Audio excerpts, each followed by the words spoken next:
So bulletin లో ఇప్పటి వరకు ఉన్న 6 బిగ్ బ్రేకింగ్ న్యూస్ మనం చూస్తున్నాం. First one, AP deputy CM Pawan Kalyan ని పరామర్శించారు ముఖ్యమంత్రి చంద్రబాబు నాయుడు.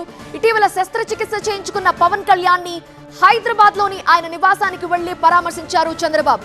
సెకండ్ వన్, ఎల్లుండి తెలంగాణ కేబినెట్ సమావేశం కాబోతోంది. కీలక అంశాలకు ఆమోదం తెలపబోతున్నారు. థర్డ్ వన్, ఎవరు అడ్డుపడ్డా ఆకువీడు విషయానికి సంబంధించి ఆకువీడులో రామాలయం కట్టి తీరుతామన్నారు డిప్యూటీ స్పీకర్ రఘురామకృష్ణరాజు. ఇక ఫోర్త్ బిగ్ బ్రేకింగ్ న్యూస్ మనం చూస్తున్నాము.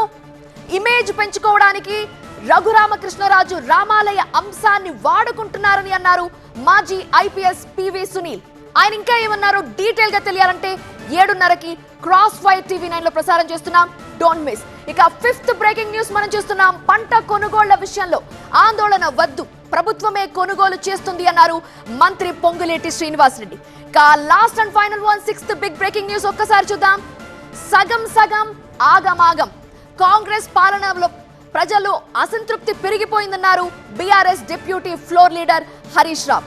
ఇవి బులెటిన్ లో ఇప్పటి వరకు ఉన్న 6 బిగ్ బ్రేకింగ్ న్యూస్.